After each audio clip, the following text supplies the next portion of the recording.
ঈমানের এই জায়গাটা আমি আপনাদেরকে একটু মেরামত করার চেষ্টা করতেছি যে ঈমানের জন্য জরুরি হলো সর্বপ্রথম ঈমানের যেই অংশ, ঈমানের যেই মৌলিক ব্যাখ্যা, মৌলিক বিষয়, সেটা হলো তাওহীদ। ঈমানের প্রথম বুনিয়াদ কি? তাওহীদ। তাওহীদ মানে কি? তাওহীদ মানে আল্লাহর একত্ববাদে বিশ্বাসী হওয়া। আল্লাহর একত্ববাদে বিশ্বাসী হওয়ার অর্থ হলো যেই সকল বিষয়গুলি আল্লাহর সঙ্গে নির্ধারিত, সেই জায়গাগুলোতে আল্লাহর জায়গায় অন্য কাউকে আল্লাহর শরীক করা যাবে না। যেমন ইবাদত একমাত্র নির্ধারিত কার জন্য? তো ইবাদতের মধ্যে কেউ যদি আল্লাহর সঙ্গে কোনো গায়রুল্লাহকে শরীক করে, তাহলে সেই ব্যক্তি পশ্চিমকালেও ঈমানদার হতে পারে না। ইবাদত যেরকম আল্লাহ পাকের জন্য নির্ধারিত, এটাকে বলা হয় তাওহীদ ফিল উবুদিয়্যাহ, মাবুদিয়তের তাওহীদ। মাবুদ একমাত্র আল্লাহ।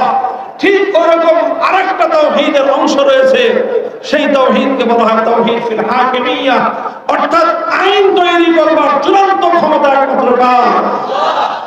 আল্লাহ। সেই চূড়ান্ত আইন তৈরি করার ক্ষমতার সঙ্গে সাংঘর্ষিক যে কোনো কার্যকলাপ, যে কোনো বিশ্বাস কোন ব্যক্তি স্থাপন করবে, পোষণ করবে, সেই ব্যক্তি আর কিছু হতে পারলেও একত্ববাদী হতে পারে না, সে তাওহীদবাদী হতে পারে না। যে একত্ববাদী না হতে পারে, তার ঈমানদার হওয়ার প্রশ্নই আসে না। আসসালামু আলাইকুম ওয়া রাহমাতুল্লাহ। আলহামদুলিল্লাহ نحمده ونستعينه ونستغفره ونؤمن به ونتوكل عليه ونشهد أن لا إله إلا الله وحده لا شريك له ونشهد أن سيدنا ومولانا محمدا عبده ورسوله صلى الله تعالى عليه وعلى آله وأصحابه وبارك وسلم تسليما كثيرا. أما بعد فأعوذ بالله من الشيطان الرجيم. بسم الله الرحمن الرحيم. لا إكراه في الدين قد تبين الرشد من الغي فمن يكفر بالطاغوت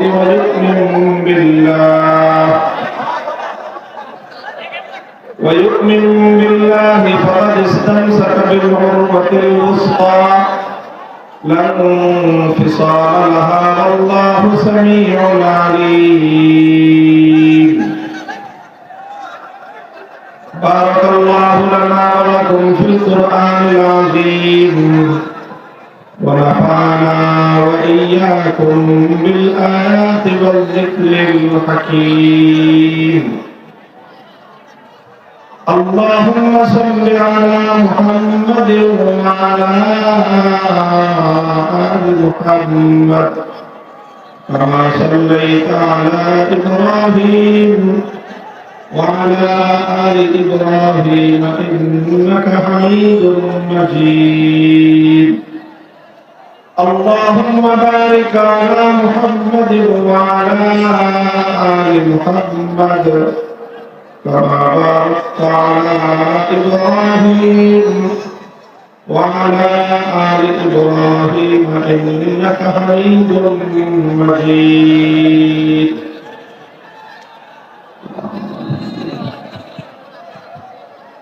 محترم حضرات علماء کرام, সম্মানিত ও শ্রদ্ধাভাজন মুরব্বী সাহেবান, সমবেত ইসলাম প্রিয় নবী প্রেমিক তাওহীদি মুসলমান ভাই বন্ধুগণ, পর্দার অন্তরালে অবস্থানরত আমার সম্মানিত মা ও বোনেরা, আমি সর্বপ্রথম শ্রী মহান রব্বুল আলামিনের দরবারে কালিমাতুশ শুকর হাদিয়া পেশ করছি, যিনি আজকে বাংলাদেশের প্রান্তিক এক অঞ্চল সিরাজগঞ্জের লাইগঞ্জ থানাধীন রৌধা গ্রামে মাদ্রাসাতুল উলুম আল ইসলামিয়া মাদ্রাসার বার্ষিক মাহফিলকে উপলক্ষ করে বিপুল পরিমাণ ধর্মপ্রাণ মুসলমানদেরকে সমবেত হওয়ার তৌফিক দিয়েছেন আমাদের ভালোবাসা এবং মহব্বতে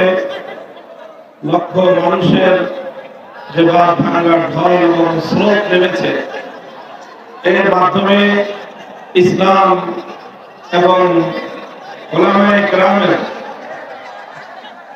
এবং তাদের যে মেহনত প্রচেষ্টা দুনিয়াতে আল্লাহর দ্বীনকে রক্ষা করা, দ্বীনকে হেফাজত করা, দ্বীনকে গায়েব করা, এই চেষ্টার প্রতি জনমানুষের এই বিপুল আবেগ এবং উচ্ছ্বাস প্রমাণ করে কথা যে বাংলাদেশ আগামীর বাংলাদেশ হবে পূর্ণাঙ্গ ইসলামের বাংলাদেশ। এদেশে একটা নতুন সূর্যোদয়ের আভাস পাওয়া যাচ্ছে। প্রতিদিন শেষ রজনীতে রাতের আধার কেটে যেমন পূর্ব দিগন্তে সুবহে সাদেকের উদয় ঘটে। সুবহে সাদেক মূলত একটা জিনিসের আগমনী বার্তা দেয়। সুবহে সাদেক পূর্ব দিগন্তে একটি শুভ্র সাদা আলোক রশ্মি ফুটে উঠে একথা দুনিয়ার মানুষকে জানিয়ে দেয় যে আর কিছুক্ষণের মধ্যেই সারা পৃথিবীর অন্ধকারকে দূর করে আলোকোজ্জ্বল এক রবি সূর্যের আগমন ঘটবে, যে সূর্যের উদয়ে সারা পৃথিবী আলোকিত হয়ে যাবে। সাম্প্রতিক বাংলাদেশে ঘটে যাওয়া অনেকগুলো ঘটনা আমরা এটাকে সুবহে জাদিদ হিসেবে বিবেচনা করছি। আমরা এখান থেকে নেক ফালি গ্রহণ করছি। আল ফাল আমরা গ্রহণ করছি, নেক ফালি শুভ সংবাদ এবং শুভ আভাস গ্রহণ করছি। সেটা হলো সাম্প্রতিক বিগত 100 দিনের ঘটনা প্রবাহ। এটা দেশের মানুষকে নতুন ভাবে আশান্বিত করছে যে আগামীতে একটা বিপ্লব হবে বাংলাদেশে। সেই বিপ্লব হবে পরিপূর্ণ ইসলামকে বিজয়ী করার বিপ্লব। এদেশের নতুন প্রজন্ম, বাংলাদেশের ভবিষ্যৎ যারা সম্ভাবনা, শুধু মাদ্রাসার ছাত্ররাই নয়, বরং স্কুল কলেজ ইউনিভার্সিটির ছাত্ররাও, তারাও আজ ব্যাপকভাবে ইসলামের দিকে ধাবিত হচ্ছে। তারা বাংলাদেশ থেকে জঞ্জাল পরিষ্কার করার জন্য ঐক্যবদ্ধ হয়েছে। তাদের এই ঐক্য, তাদের এই প্রচেষ্টা এবং তাদের এই আত্মত্যাগ এবং কুরবানি, এটা বাংলাদেশকে এক সম্ভাবনা দেখাচ্ছে। সেই সম্ভাবনাটা হলো যে ইনশাআল্লাহ বাংলাদেশে পরিপূর্ণ ইসলাম প্রতিষ্ঠিত হবে। আমরা যার যার জায়গা থেকে সেই প্রস্তুতি গ্রহণ করি। আজকের এই মাহফিল মাদ্রাসাতুল উলুম আল ইসলামিয়ার এই অঙ্গনে, এই চত্বরে আপনারা যেভাবে উপস্থিত হয়েছেন, বহু মানুষ এখানে এসেছেন, তিন ধারণার ঠাঁই নেই। একেবারে বহুদূর রাস্তাঘাট পর্যন্ত মানুষের এখানে আর ঢোকারও কোনো রাস্তা নেই। আমি আপনাদেরকে একটা সতর্ক বার্তা শোনাই যে এত মানুষের আমাদের এই আগমন, এটা যেরকম আমাদের সকলকে আনন্দিত করছে, উদ্বেলিত করছে, এটার দ্বারা ইসলামের একটা মুজাহারা হচ্ছে। ইসলামের মুজাহারার অর্থ হলো যে ইসলামের পক্ষের একটা শোডাউন হচ্ছে। ইসলামের পক্ষের শোডাউন, এটাও ইসলামের মধ্যে উৎসাহিত করা হয়েছে। যখন তোমরা আল্লাহর দ্বীনের পক্ষে শোডাউন করার সুযোগ পাবে, উপলক্ষ তৈরি হবে, তখন তোমরা ইসলামের পক্ষে, আল্লাহর দ্বীনের পক্ষে এইভাবে তোমরা মুজাহারা করবে, শোডাউন করবে। তবে মনে রাখতে হবে, ইসলামের পক্ষের এই শোডাউন গুলোতে, এই মুজাহারা গুলোতে কোন ব্যক্তি প্রদর্শনী, ব্যক্তির আত্মপ্রদর্শনী এখানে উদ্দেশ্য হওয়া চলবে না। এখানে আল্লাহর দ্বীন এবং ইসলামের অনুসারীদের ব্যাপক উপস্থিতির মাধ্যমে তাগুত এবং বাতিল শক্তির অন্তরের মধ্যে ভীতির সঞ্চার করতে হবে। রাসূল আকরাম সাল্লাল্লাহু আলাইহি ওয়াসাল্লাম ঈদগাহে যখন মুসলমানরা ঈদের দিন ঈদ উল ফিতর এবং ঈদ উল আজহায় মুসলিমরা যখন একত্রিত হয়, সমবেত হয়, তো ঈদ উল ফিতরের দুইটা বিশেষ বিধান রয়েছে। আল্লাহর নবীর যুগে ঈদগাহে পুরুষদের পাশাপাশি নারীদের অংশগ্রহণের সুযোগ ছিল। মূলত নারীদের ঈদগাহে আসাটা নামাজ পড়ার উদ্দেশ্যে নয়, মূল উদ্দেশ্য ছিল যে মুসলিম নারীরাও যদি এভাবে দলে দলে ঈদগাহে জড়ো হয়, কাফেররা দেখবে যে মুসলমানরা সংখ্যায় কম না। এই জন্য আল্লাহর নবী বলেছেন যে যে সকল নারীদের শরীয়তের মাসলার কারণে নামাজ পড়ার অনুমতি নাই, তারাও ঈদগাহে আসবে। যে সকল নারীরা বাইরে বের হওয়ার জন্য নিজেদের প্রয়োজনীয় পর্দার কাপড় নাই, হিজাব করার কাপড় নাই, তার বোন, তার প্রতিবেশিনী, তিনি নিজের কাপড় থেকে তার জন্য হিজাবের ব্যবস্থা করে দিবে। এরপরেও মুসলিমরা কেউ যেন সেদিন ঘরে বসে না থেকে সকলে ঈদগাহে জড়ো হয়। হ্যাঁ, যাদের নামাজ পড়ার অনুমতি নাই তারা নামাজের কাতার থেকে দূরে থাকবে, কিন্তু মুসলমানদের এই শোডাউনে তারাও উপস্থিত থাকবে। এটার একটা মাসআলা। আরেক মাসআলা হলো, সুতরাং এই কথাটা খুব ভালো করে বুঝে রাখবেন, আল্লাহর নবীর যুগেও এবং আজও মুসলিম নারীদের মসজিদে অথবা ঈদগাহে আগমনের যে উদ্দেশ্য ছিল সেটা হলো ইসলামের, একটা হলো এই দ্বীন শিক্ষা করা, আর একটা হলো ইসলামের পক্ষে মুজাহারা এবং শোডাউন করা। ঈদের আরেকটা সুন্নত হলো ঈদগাহে মুসলমানরা এক রাস্তা দিয়ে আসবে, আরেক রাস্তা দিয়ে যাবে। কেন? তাহলে উত্তর পাড়ায়ও শোডাউন হবে, দক্ষিণ পাড়ায়ও শোডাউন হবে। মুসলমানরা এভাবে ঘুরে ঘুরে আল্লাহর শুকরিয়া আদায় করবে আর দুনিয়ার মানুষকে তারা বার্তা দিয়ে দিবে এই মুসলিম জাতির উত্থান হচ্ছে, সারা পৃথিবী থেকে সকল অন্ধকার দূর হয়ে ইসলামের আলো ফুটবে ইনশাআল্লাহ। তো আমাদের বাংলাদেশে যে ওয়াজ মাহফিলগুলো হয়ে থাকে, এই ওয়াজ মাহফিল অনেক নেক উদ্দেশ্যে হয়, অনেক ভালো ভালো উদ্দেশ্যে হয়। আমরা অনেকে সঠিক ভাবে এটাকে ব্যবহার করতে না পারার কারণে আমাদের ওয়াজ মাহফিলগুলোর অনেক উদ্দেশ্য এখন ব্যাহত হচ্ছে, ক্ষতিগ্রস্ত হচ্ছে, উদ্দেশ্য আমরা হাসিল করতে পারছি না।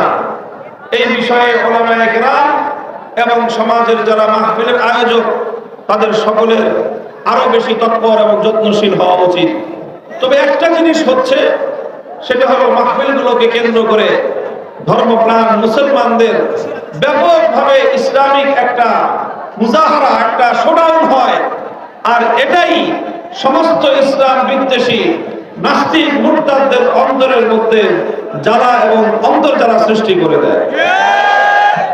আপনারা দেখেছেন কিছুদিন আগে বাংলাদেশের প্রাণ কেন্দ্র সোহরাওয়ার্দী উদ্যানে লক্ষ লক্ষ তৌহিদি ধর্মপ্রাণ মুসলমানদের একটা জমায়েত হয়েছিল, শোডাউন হয়েছিল। এটা দেখে বাংলাদেশ থেকে বিতাড়িত নর্দমার কি তসলিমা নাসরিন সে আফসোস এবং আক্ষেপে যেন তার আর বাংলাদেশের ব্যাপারে তারা কোনো ভবিষ্যতের যত স্বপ্ন ছিল সব স্বপ্ন ধূলিসাৎ হয়ে গেছে। আর আমরা এভাবে বলি, কুলবুতু বিগাইজিকুম, তোমরা এভাবে ইসলামের উত্থান দেখে জ্বলে পুড়ে মরতে থাকো। আল্লাহ পাক রব্বুল আলামিন তার ইসলামের আলোকে সারা পৃথিবীর প্রতি ইঞ্চি ইঞ্চি মাটিতে প্রতিটি ঘরের কোনায় কোনায় ইসলামের আলো ছড়িয়ে পড়বে ইনশাআল্লাহ। লা ইয়াবকা আলা যাহরিল আরদি বাইতু মাদারিন ওয়ালা ওয়াবার ইল্লা আদখালাহু আল্লাহুল ইসলাম। এই ভূপৃষ্ঠের মধ্যে এমন একটি ঘর অবশিষ্ট থাকবে না, চাই সেই ঘরটি কোন শহর অঞ্চলের পাকা দালান হোক অথবা কোন নিভৃত পল্লী অঞ্চলের একটা কাঁচা মাটির ঘর হোক, একটা কাঁচা ঝুপড়ি ঘর হোক, বেদে পল্লীর মাথার মধ্যে করা তাদের সেই তাঁবুর ঘর হোক, আদখালাহুল্লাহুল ইসলাম। প্রতিটি ঘরের মধ্যে ইসলাম প্রবেশ করবে আর প্রতিটি ঘরের ছাদের উপরে ইসলামের কালেমার পতাকা উড়বে। আবার দেখা যাচ্ছে ইনশাআল্লাহ এই দক্ষিণ পূর্ব এশিয়ার বাংলাদেশের এই মাটি ইসলামের জন্য কতটা উর্বর হয়ে গিয়েছে বিগত আগস্ট মাসের 5 তারিখ বিশ্ববাসী তার একটা ঝলক দেখেছে, একটা ঝলক দেখেছে যে কিভাবে এদেশের মানুষের অন্তরের মধ্যে যেই মূর্তির ভালোবাসা গেড়ে দেওয়ার চেষ্টা করা হয়েছিল, সুযোগ পাওয়ার প্রথম প্রহরেই বাংলাদেশের মানুষ কোন নেতার কমান ছাড়া, কোন নেতার আদেশ ছাড়া, এমনকি কোন আলেমের নির্দেশ দিতে হয়নি, তৌহিদ প্রীতি মানুষ, তৌহিদি জনতা, একত্ববাদে বিশ্বাসী বাংলার মুসলিম জনগণ তারা 1 ঘন্টার মধ্যে সারা বাংলাদেশের সমস্ত জাতীয় স্থাপনাগুলোকে মূর্তি থেকে পবিত্র করেছে। আল্লাহ সেই ঘোষণা ছিল, ইয়া আইয়ুহাল মুদ্দাথির কুম ফাআনযির ওয়া রাব্বাকা ফাকাব্বির ওয়া সিয়াবাকা ফাতাহহির ওয়া রুজা ফাহজুর। আল্লাহ রাব্বুল আলামিন মুহাম্মদ আরবি সাল্লাল্লাহু আলাইহি ওয়াসাল্লামকে ঘোষণা দিয়েছিলেন, কম্বল গায়ে দিয়ে ঘুমিয়ে থাকার সময় নাই, হুজুর উঠেন, আপনার আল্লাহর বরত্বের ঘোষণা করেন। আর আপনি আল্লাহর বরত্বের ঘোষণা যখন করবেন, একই সঙ্গে মুসলিম সমাজকে মূর্তি মুক্ত করেন। আল্লাহর বরত্ব মূর্তির সঙ্গে সহাবস্থান করতে পারে না। এই জন্য বাংলাদেশে যে অভূতপূর্ব ঘটনা সংঘটিত হয়েছে, 15 বছর ধরে বাংলাদেশের মানুষের অন্তরের মধ্যে মূর্তি সংস্কৃতি প্রবেশ করানোর অনেক রকম আয়োজন করা হয়েছে।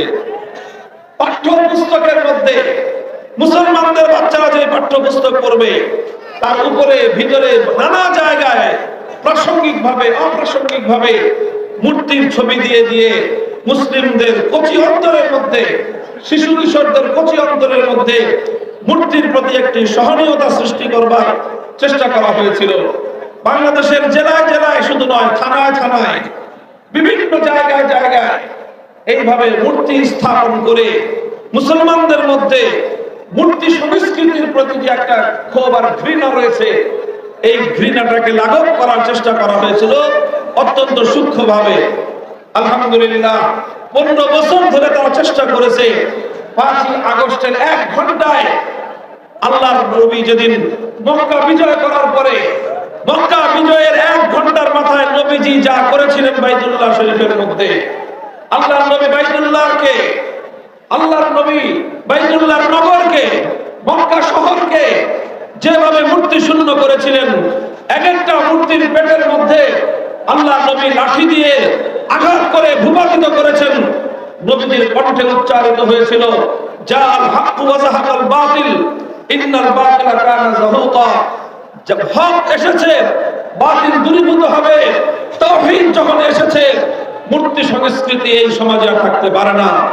ঠিক একইভাবে 5ই আগস্টের দ্বিপ্রহরের পরে সারা বাংলাদেশ থেকে যেভাবে মূর্তির অপসারণ ঘটেছে, এটা একটা লক্ষণ, এটা একটা আলামত।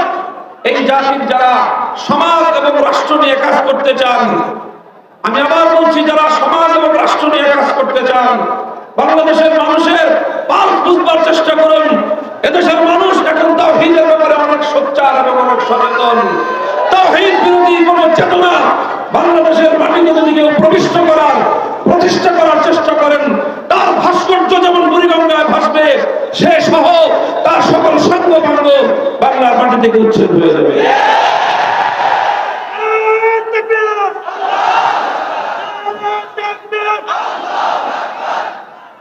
মুহতারাম হাজিরিন, আমি আপনাদের সম্মুখে কোরআন পাকের একটি আয়াত তেলাওয়াত করেছি। আমার আজকের আলোচনার বিষয়বস্তু খুব লম্বা না। আমি যে কথাটা বলতে চেয়েছিলাম, এই কথাটা আবার একটু বলে দেই। আপনারা খুব ধীর এবং শান্ত থাকবেন। এখানে মানুষ জায়গা হয় যদি 10,000, 20,000 মানুষ আছে 50,000, এত বিপুল পরিমাণ মানুষ, সকলে যদি আমরা শৃঙ্খলা এবং শান্তি রক্ষা না করি, আল্লাহ না করুন কোন একটা দুর্ঘটনা ঘটতে পারে। আর একটা দুর্ঘটনা আমাদের এই সকল আয়োজন, আমাদের সকল আনন্দকে মুহূর্তের মধ্যে বিষাদে পরিণত করবে, প্ল্যান হয়ে যাবে। এই জন্য সবাই খুব শান্ত থাকবেন। যতক্ষণ আলোচনা হয় শান্ত থাকবেন। আওয়াজ শোনা গেলেও শান্ত থাকবেন, আওয়াজ শোনা না গেলেও শান্ত থাকবেন, দেখা গেলেও শান্ত থাকবেন, দেখা না গেলেও শান্ত থাকবেন, কেউ কোনো কথা বলবেন না ইনশাআল্লাহ। এভাবে মাহফিলটা আমরা শেষ করতে পারবো তো ইনশাআল্লাহ। বন্ধুগণ, আমি আল্লাহর কোরআনে একটি আয়াত তেলাওয়াত করেছি, যে আয়াতের মধ্যে আল্লাহ পাক রব্বুল আলামিন বলছেন, قد تبين الرشد من الغي فمن يكفر بالطاغوت ويؤمن بالله تبين الرشد من الغي। কোনটা সঠিক পথ আর কোনটা ভুল পথ, কোনটা হেদায়েতের পথ, কোনটা গোমরাহির পথ, কোনটা মুক্তির পথ, কোনটা ধ্বংসের পথ স্পষ্ট। মুক্তির পথ হলো এক আল্লাহর উপর ঈমানের পথ, ধ্বংসের পথ হলো তাগুতের উপর বিশ্বাস স্থাপন করার পথ। অর্থাৎ ফামান ইউমিন বিল্লাহি ওয়া ইয়াকফুর বিত-তাগুত ফামান ইউমিন বিল قد تبين الرشد من الغي فمن يكفر بالطاغوت ويؤمن بالله। যারা আল্লাহর উপর ঈমান আনয়ন করবে এবং তাগুতকে অস্বীকার করবে, ফাকাদ ইসতামসাকা বিল উরওয়াতিল উসকা, তারা একটা শক্ত হাতল ধারণ করলো, এমন একটা হাতল যেই হাতল ধরে থাকলে একজন মানুষ নির্বিঘ্নে জান্নাত পর্যন্ত পৌঁছে যেতে পারবে ইনশাআল্লাহ। এর জন্য দুটি বিষয়ের প্রয়োজন। কয়টা বিষয়? জোরে বলেন, কয়টা বিষয়? একটা হলো ঈমান বিল্লাহ, বলেন, একটা হলো ঈমান বিল্লাহ, আল্লাহর উপর নির্ভেজাল খালেস নিষ্কলুষ ভেজাল মুক্ত ঈমান লাগবে। কি লাগবে? ভেজাল মুক্ত। কার উপর? জোরে বলেন, কার উপর? আল্লাহর উপর নিষ্কলুষ ভেজাল মুক্ত ঈমান লাগবে। সঙ্গে সঙ্গে ইয়াকফুর বিত-তাগুত, তাগুতকে অস্বীকার করতে হবে, তাগুতকে পরিত্যাগ করতে হবে। আমি এই বিষয়ে একটু কথা বলবো আপনাদের সামনে, আপনারা ধৈর্য ধরে শুনবেন, কথাটা বুঝবার বিষয়। এবং এই কথা আজকের বাংলাদেশের যে প্রেক্ষাপট তৈরি হয়েছে, এই প্রেক্ষাপটের সঙ্গে কেন প্রয়োজন আমার এই আলোচনা, সেটা আলোচনার শেষাংশে আমি আপনাদের সামনে আমার কথাগুলো এবং আমার কথার সারাংশ, আমার কথার যে ফলাফল, সেটাও আমি স্পষ্টভাবে আপনাদের সামনে উচ্চারণ করব ইনশাআল্লাহ। আল্লাহ পাক রব্বুল আলামিনের উপর ঈমান গ্রহণ করা, এই ঈমান, এটা হলো আসলুল উসুল। একজন মুমিনের উপর, একজন মানুষের উপর আল্লাহর পক্ষ থেকে যত বিধিবিধান আল্লাহর পক্ষ থেকে আরোপিত হয়েছে, সকল বিধানের মধ্যে সবচেয়ে গুরুত্বপূর্ণ বিধান হলো ঈমানের বিধান। ঈমানকে খালেস করতে হবে, ঈমানকে নির্ভেজাল করতে হবে। এটা হলো মানুষের উপর আল্লাহর পক্ষ থেকে সর্বপ্রথম নির্দেশ। ঈমানকে যখন আপনি খালেস করতে যাবেন, ঈমানকে যখন আপনি পিওর করতে যাবেন, তখনই আপনাকে তাগুতকে অস্বীকার করতে হবে। কাকে অস্বীকার করতে হবে? কথা বলেন, কাকে? তাগুতকে অস্বীকার করতে হবে। কাকে অস্বীকার করতে হবে? জোরে বলেন, জোরে, এদিকে তাকান। কাকে অস্বীকার করতে হবে? তাগুতকে অস্বীকার করতে হবে। কেউ যদি তাগুতকে সঠিকভাবে অস্বীকার করতে না পারে, কোশ্চিন কেন তার ঈমান পরিপূর্ণ হতে পারে না। ঈমান পরিপূর্ণ হওয়ার জন্য কুফর বিত তাগুত জরুরি। তাগুতের সঙ্গে কুফরি করতে হবে, তবেই আল্লাহর উপর ঈমান পরিপূর্ণ হবে। আমি আপনাদেরকে আলোচনার সুবিধার্থে প্রথমে তাগুতের পরিচয় দিব। আমাদের আজকের প্রজন্ম এই তাগুতের পরিচয় জানাটা খুব বেশি জরুরি। তাগুত কাকে বলা হয়? কোরআন পাকের অনেকগুলো আয়াতের মধ্যে আল্লাহ পাক রব্বুল আলামিন কুফর বিত তাগুত তথা তাগুতকে অস্বীকার করা গুরুত্ব আরোপ করেছেন। জোরালো নির্দেশ আল্লাহ পাক রব্বুল আলামিন দান করেছেন। এই জন্য কাদিমান ওয়া হাদিসান, ইসলামের প্রথম যুগ থেকে আজ পর্যন্ত যারাই পবিত্র কোরআন নিয়ে আলোচনা করেন, পবিত্র কোরআনের তাফসীর গ্রন্থ লেখেন, পবিত্র কোরআন নিয়ে গবেষণা করেন, তাদের সকলের কাছেই এই তাগুত শব্দটি একটা তাৎপর্যপূর্ণ শব্দ এবং এই শব্দের তারা ব্যাখ্যা করে থাকেন এবং তাগুতের সংজ্ঞা দিয়ে থাকেন। সমস্ত মুফাসসিরিনদের সংজ্ঞা তারা তাগুতকে যেভাবে সংজ্ঞায়িত করেছেন, এই সবগুলো সংজ্ঞা যদি একত্রিত করা হয়, তাহলে আমি সহজ ভাষায় আপনাদেরকে যদি বলতে চাই, তাহলে তাগুতের সংজ্ঞা, তাগুতের পরিচয় এভাবে বলা যায় যে আল্লাহ রাব্বুল আলামিনের জন্য যে আসনটা সংরক্ষিত, আল্লাহর জন্য যে বৈশিষ্ট্য সংরক্ষিত, অর্থাৎ যে বৈশিষ্ট্য আল্লাহ ছাড়া অন্য কারো মধ্যে পাওয়া যাওয়া সম্ভব নয়, সেই বৈশিষ্ট্য যদি আল্লাহ ছাড়া ভিন্ন কেউ কোনো গায়রুল্লাহকে যদি দেওয়া হয়, কোনো গায়রুল্লাহর জন্য যদি সেই বৈশিষ্ট্য সাব্যস্ত করা হয়, তখন সেই গায়রুল্লাহকে বলা হয় তাগুত। আরো সহজ ভাষায় বললে, যে আসনটা আল্লাহর জন্য সংরক্ষিত, সেই আসনে যদি কোনো গায়রুল্লাহকে বসানো হয়, সেই গায়রুল্লাহকেই বলা হয় তাগুত। যেরকম খতমে নবুয়তের আসন, এটা কার জন্য সংরক্ষিত? শেষ নবীর জন্য। আপনারা কথা বুঝতেছেন? কথার জবাব দিয়ে। খতমে নবুয়তের সিংহাসন, এটা কার জন্য সংরক্ষিত? শেষ নবী মুহাম্মদুর রাসূলুল্লাহ সাল্লাল্লাহু আলাইহি ওয়াসাল্লামের জন্য সংরক্ষিত।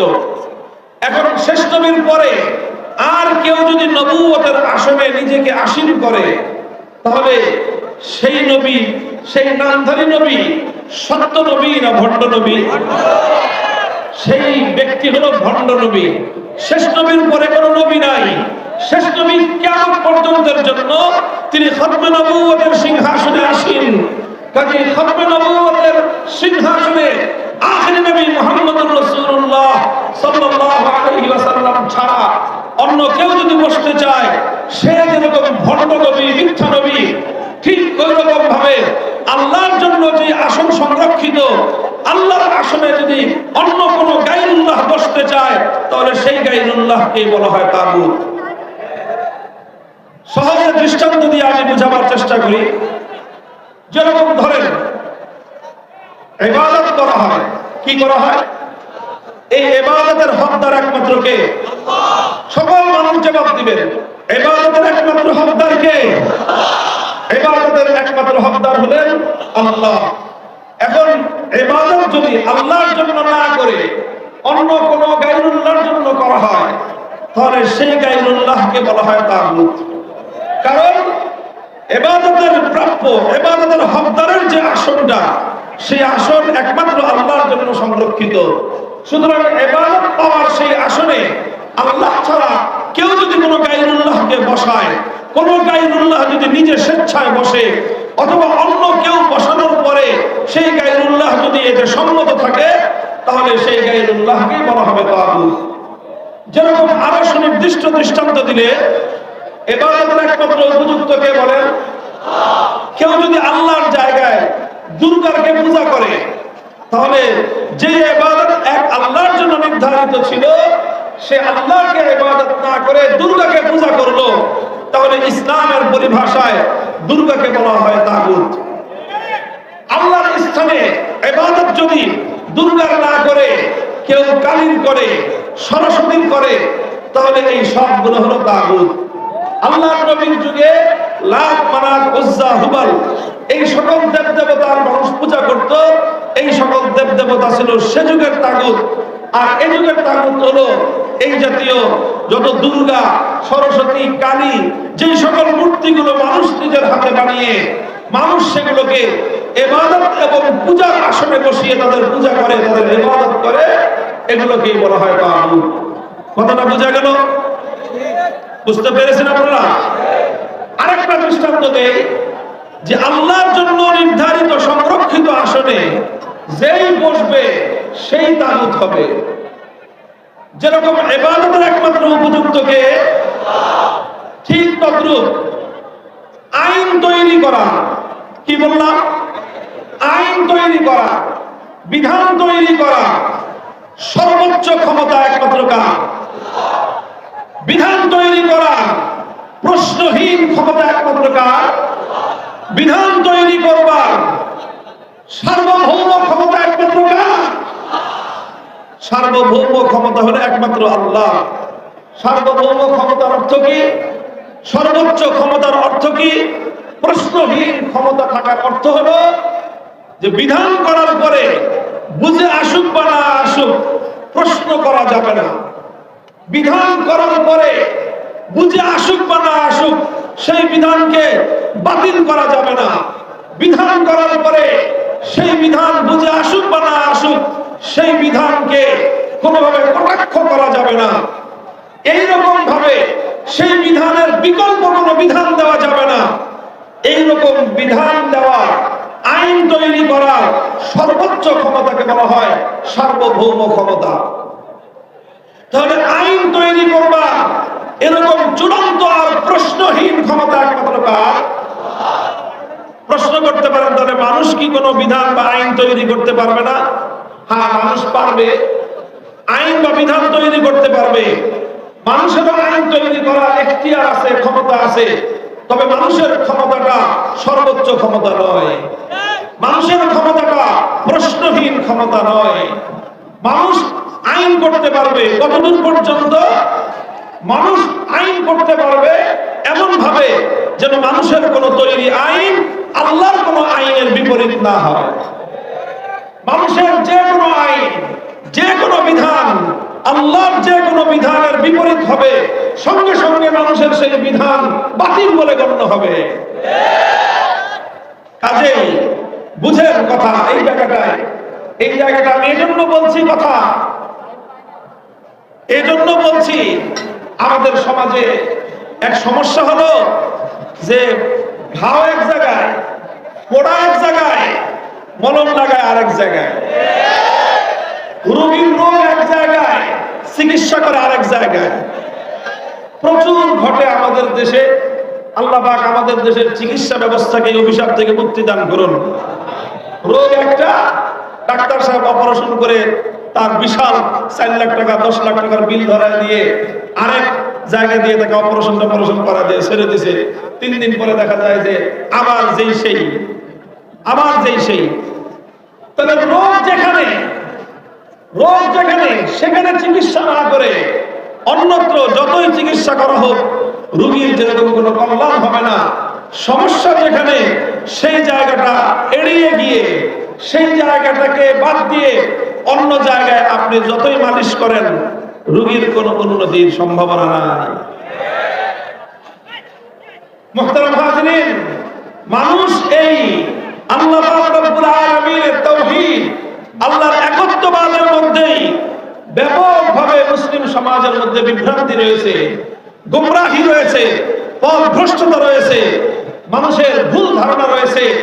আর এই কারণেই লক্ষ কোটি মুসলমান এমন তারা নিজেদেরকে মুসলিম বলে পরিচয় দেয়, অথচ তারা তাগুতে বিশ্বাসী হওয়ার কারণে তাদের ঈমান আল্লাহর নিকট গ্রহণযোগ্য নয়, বরং তারা বেঈমান হিসেবে, কাফের হিসেবে আল্লাহর নিকট চিহ্নিত। কোরআন পাকের সূরাতুন নিসার মধ্যে আল্লাহ বলেছেন, আলাম তারা ইলাল্লাযীনা ইয়াজুমুনা আন্নাহুম আমানু বিমা উনজিলা ইলাইকা ওয়া মা উনজিলা মিন ক্বাবলিক ইউরিদুনা আন ইয়াতাহাকামু ইলাত তাগুত ওয়া ক্বাদ উমিরু আন ইয়াকফুরু বিহি ওয়া ইউরিদুশ শাইতানু আন ইউদিল্লাহুম দালালান বাঈদা। আল্লাহ বলেন, হে নবী, আপনি কি এমন কিছু মানুষ দেখেছেন যারা নিজেদেরকে ঈমানদার বলে দাবি করে? কি করে? জোরে বলেন, কি করে? যারা নিজেদেরকে ঈমানদার বলে দাবি করে, ইয়াজুমুনা আন্নাহুম আমানু, তারা দাবি করে যে তারা ঈমানদার। আল্লাহ বলছেন, অথচ ইউরিদুনা আন ইয়াতাহাকামু ইলাত তাগুত।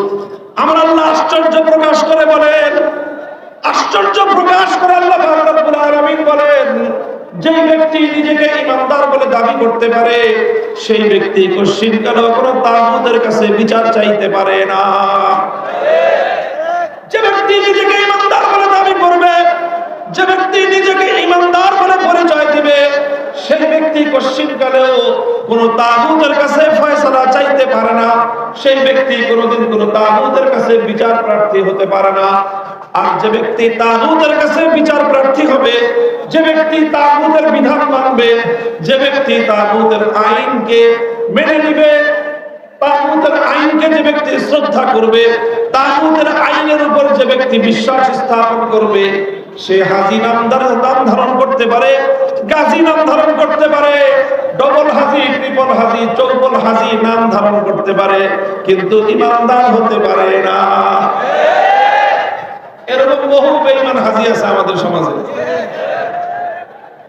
আবু জাহাল কতবার হজ করছে জানেন? আবু জাহালের হজের সংখ্যা হাদিসের মধ্যে উল্লেখ নাই, তবে আমার ধারণা 40 বারের কম করে নাই। 40 বারের কম হজ করে নাই। যে বছর বদরের ময়দানে গিয়ে রমজান মাসে নিহত হয়েছে, ধ্বংস হয়েছে, এর আগের বছর জিলহজ মাসে হজ করেছে। হজের তো অভাব ছিল না, হজের তো সমস্যা ছিল না, কিন্তু ঈমান ঠিক ছিল না। ঈমান যদি ঠিক না থাকে, তুমি হজ করে লাভ হবে কি? নামাজ পড়েই লাভ হবে কি? যায় নামাজ তালাশ করেই লাভ হবে কি? যায় নামাজ তালাশ করে লাভ নাই। আগে ঈমান ঠিক করো, তারপরে নামাজ। আগে ঈমান ঠিক করো, তারপরে হজ। আগে ঈমান ঠিক করো, তারপরে আমল। যদি ঈমান ঠিক না থাকে, বিশুদ্ধ না হয়, কোন আমলের কানাকড়ি পরিমাণ মূল্য নাই। মুহতারাম হাজিরিন, এই জন্য ঈমানের এই জায়গাটা আমি আপনাদেরকে একটু মেরামত করার চেষ্টা করতেছি, যে ঈমানের জন্য জরুরি হলো সর্বপ্রথম ঈমানের যেই অংশ, ঈমানের যেই মৌলিক ব্যাখ্যা, মৌলিক বিষয়, সেটা হলো তাওহীদ। ঈমানের প্রথম বুনিয়াদ কি? তাওহীদ। তাওহীদ মানে কি? তাওহীদ মানে আল্লাহর একত্ববাদে বিশ্বাসী হওয়া। আল্লাহর একত্ববাদে বিশ্বাসী হওয়ার অর্থ হলো যেই সকল বিষয়গুলি আল্লাহর সঙ্গে নির্ধারিত, সেই জায়গাগুলোতে আল্লাহর জায়গায় অন্য কাউকে আল্লাহর শরীক করা যাবে না। যেমন ইবাদত একমাত্র নির্ধারিত কার জন্য, তো ইবাদতের মধ্যে কেউ যদি আল্লাহর সঙ্গে কোনো গায়রুল্লাহকে শরীক করে, তাহলে সেই ব্যক্তি পশ্চিমকালেও ঈমানদার হতে পারে না। ইবাদত যেরকম আল্লাহ পাকের জন্য নির্ধারিত, এটাকে বলা হয় তাওহীদ ফিল উবুদিয়্যাহ, মাবুদিয়াতের তাওহীদ। মাবুদ একমাত্র আল্লাহ। ঠিক ওরকম আরেকটা তাওহীদের অংশ রয়েছে, সেই তাওহীদকে বলা হয় তাওহীদ ফিল হাকিমিয়্যাহ, অর্থাৎ আইন তৈরি করবার চূড়ান্ত ক্ষমতা একমাত্র কার?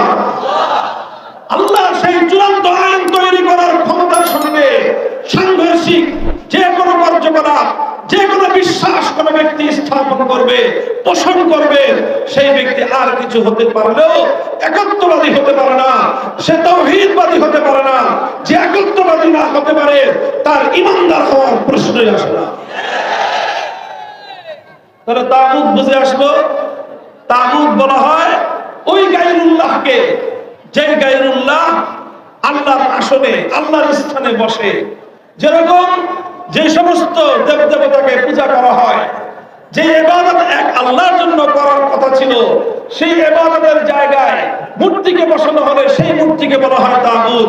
ঠিক ওরকম আইন তৈরি করবার প্রশ্নহীন ক্ষমতা যখন আল্লাহ, সেই আল্লাহর ক্ষমতাকে যদি অন্য কেউ নিয়ে আল্লাহর আইনের বাইরে কোনো আইন তৈরি করতে চায়, আল্লাহর আইনের বাইরে ভিন্ন কোনো বিধান যদি কেউ রচনা করে, সেই বিধানটা রচনাকারী সে কোন রাজা বাদশাহ হতে পারে, সেই বিধানটা রচনাকারী কোন রাষ্ট্রপতি বা প্রধানমন্ত্রী হতে পারে, সেই বিধান রচনাকারী কোন মন্ত্রী পরিষদ অথবা কোন আইন পরিষদ, কোন সংসদ হতে পারে, সেই বিধান রচনাকারী কোন বিচারপতি, বিচারালয় হতে পারে।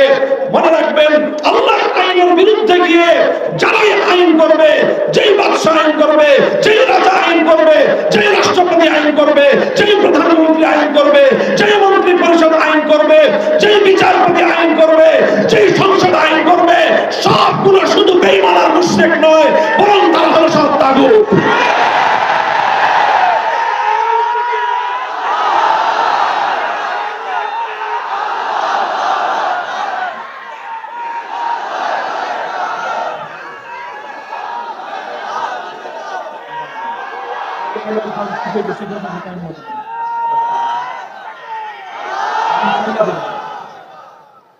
মুহতারাম হাজিরিন, কাজেই তাগুতের পরিচয়টা আপনারা পরিষ্কার বুঝে নিয়ে যাবেন।